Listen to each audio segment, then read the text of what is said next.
अज आखां वारशाह नूं कि तू कबरां विचों बोल। अज किताबे इश्क दा कोई अगला वर्का फोल।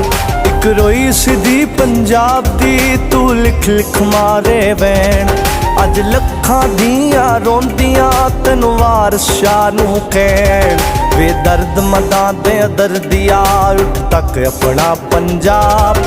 अज बेले लाशां विछियां ते लोदी भरी चना।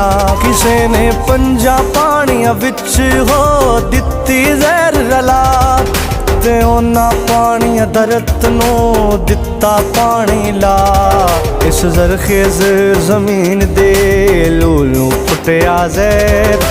गिठ गिठ चढ़ियां लालियां ते फुट फुट चढ़िया कै।